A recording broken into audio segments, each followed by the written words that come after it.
Hello friends, what's up and welcome back to my channel. I am in a completely different location today and you're probably wondering with the title, The Historian at the Historian. So for those of you who know or you don't know, I'm actually a history major. I graduated with my master's in history and I am working at the Historian.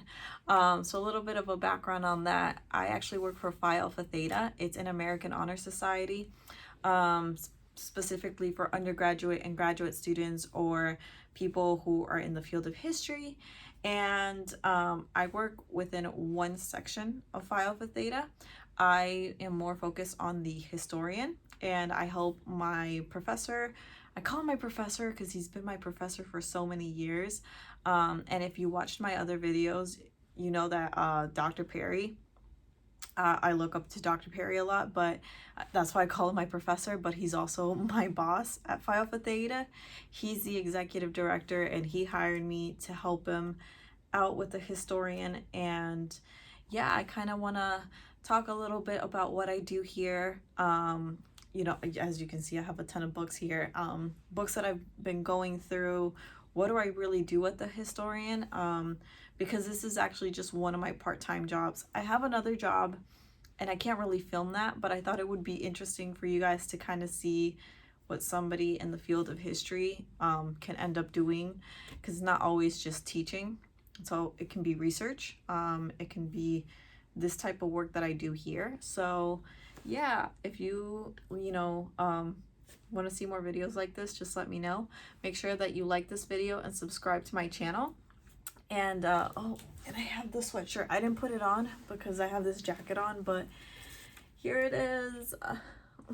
So I'm really excited, and yeah, I'm just about to show you a couple books that I've been working on and what do I do. So I basically work on this, The Historian. You probably see those blue, I don't want to move my camera so much, but those blue ones there, those are old historians back from like 1970, 1960s. They are the old versions of this. This is like a quarterly one that we publish, you know, every quarter.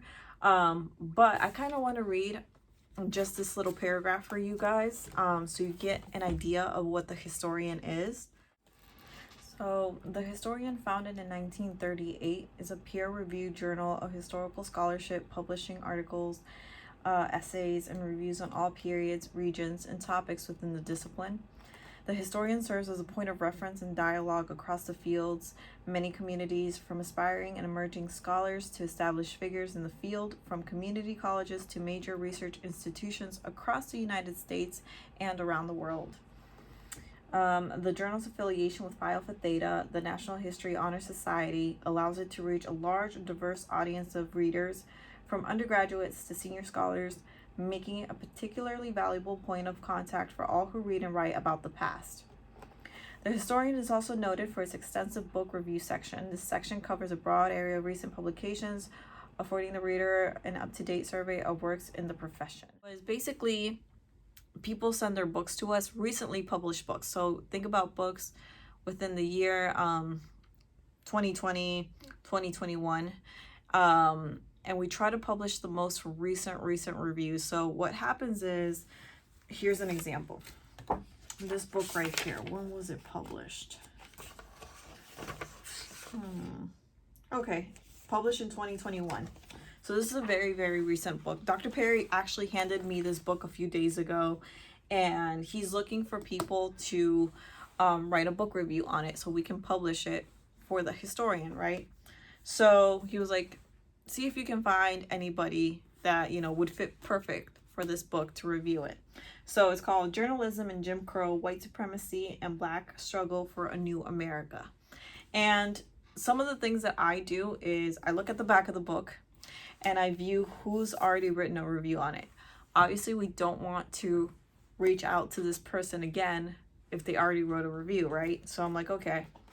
Sometimes when a book comes in, they have a piece of paper and it gives us a little bit of a summary. I don't know why this paper is like shoved in there.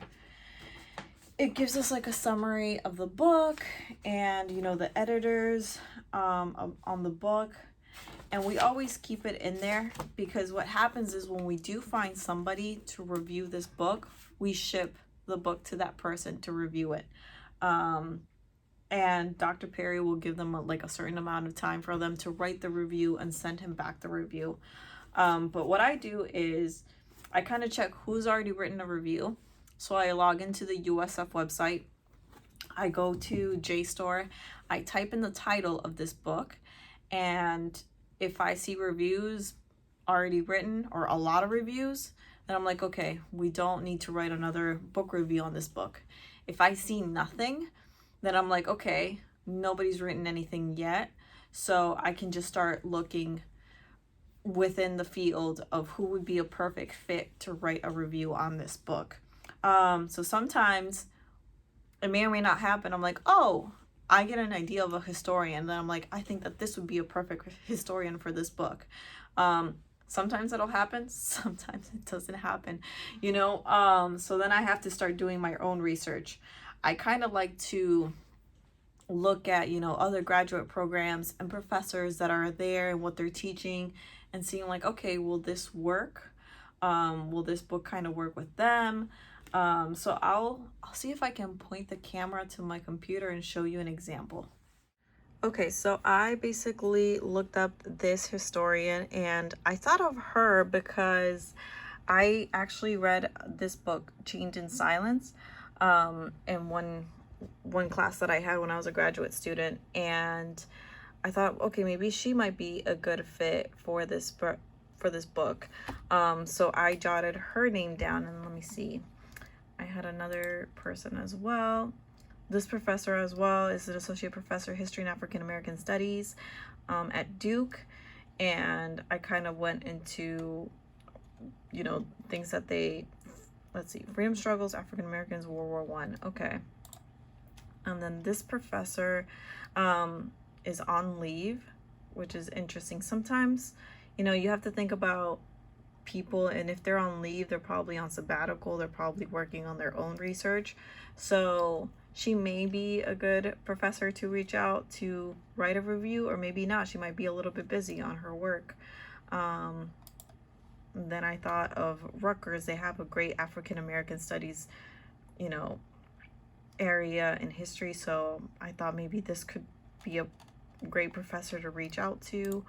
Or I thought of the University of Illinois, and I thought, oh, this professor. So what I do is I start jotting down names, right? And then what I do is I just stick it on the book and I leave it for Dr. Perry to kind of go over it.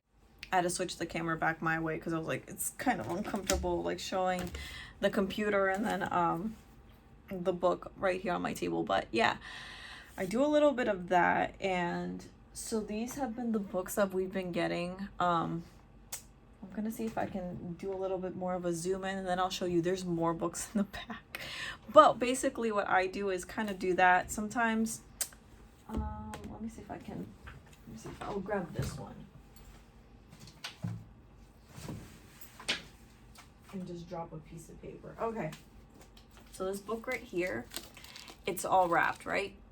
Dr. Perry doesn't want me to unwrap it, so I can't kind of flip through the book and look at, you know, the footnotes or the bibliography, and that typically helps me when I flip through the back, because I know like the sources that the historian used, and I can go through the index and be like, oh, you know, what are they kind of talking, because I don't have time to read these books.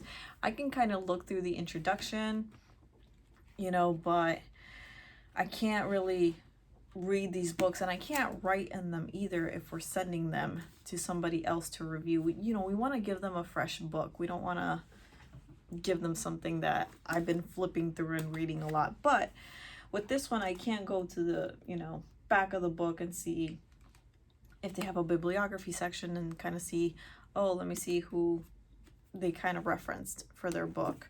And then I kind of start looking at people and start searching, and I'm like, oh, this person, you know, are they working? Are they at a university? Sometimes It'll happen every now and then.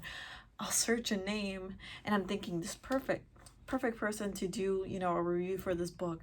I look them up and they're deceased and I'm like, oh, okay, never mind.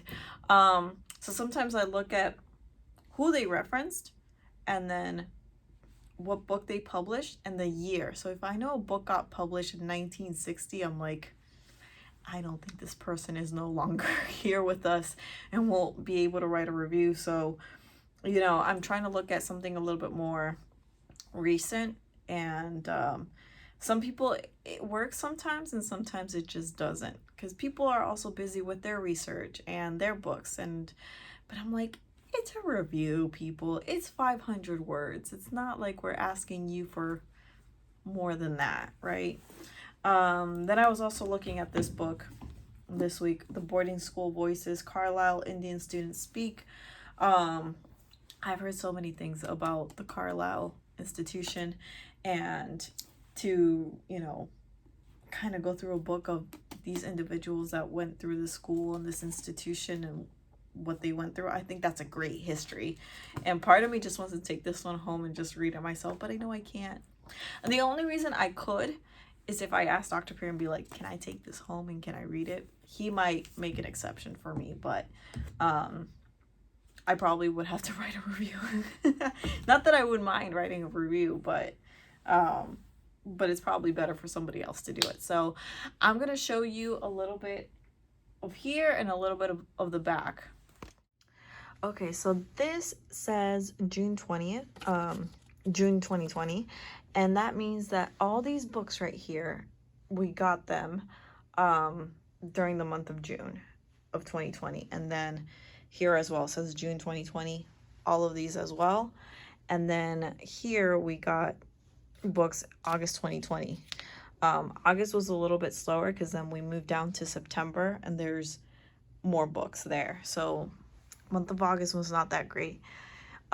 You're probably seeing like a bunch of sticky notes, and basically that's people that I looked, you know, oh, I thought about Ian Haney Lopez and his book White by Law. I thought maybe that would be a great person to reach out to. But basically all the yellow sticky notes are, you know, my thoughts on who should kind of review that book.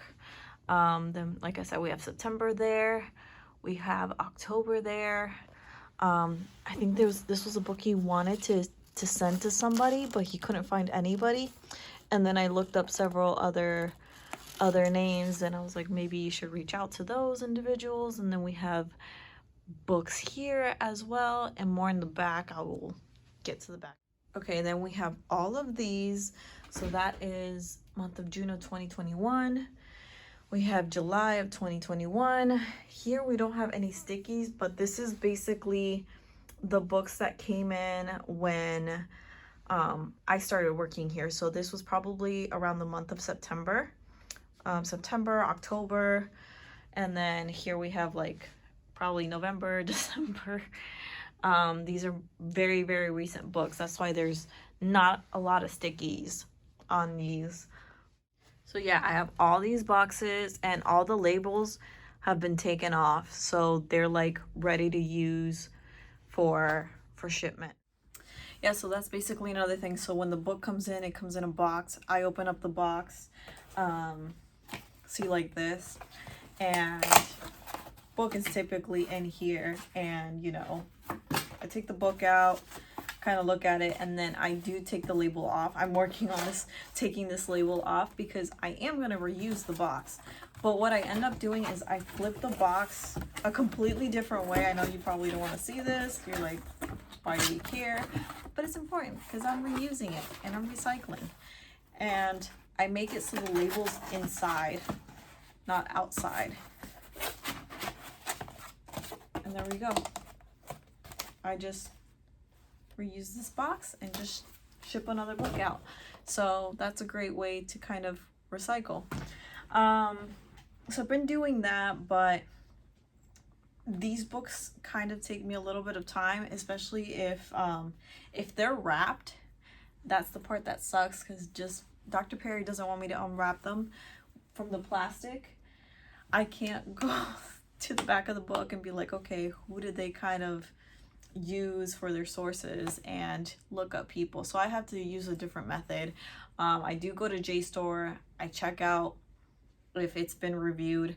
Typically 2020 books, 2021 books are not reviewed yet. They haven't been posted yet, like reviews. Sometimes, from what Dr. Perry has told me, is like he finds the perfect person to review a book, and then he'll reach out to them and they'll be like, I already reviewed the book. And but JSTOR hasn't posted the book review, so it's like, well, I didn't know. It takes JSTOR a while to post the book review, so it's kind of like either we get someone or we don't, and if we don't, that's why I write basically a list, so he can go down that list, and if he reaches that person, great. The great thing about some people is, I remember there was a book that Dr. Perry couldn't find somebody. He thought of this person and he was like, oh no, this person won't work. And I said, what about, I remember I said, oh, what about Julio Capo? He works at FIU, and I was like, he's a great person to write a review for this particular book. And he was like, oh, I don't know who that is, but let me look this person up. And he ended up reaching out to him, and I think Julio couldn't write a review, but he recommended somebody else. So that's nice for a historian to be like, hey, maybe I can't write this review right now, but I know somebody else who would be a better fit to write a review for this book.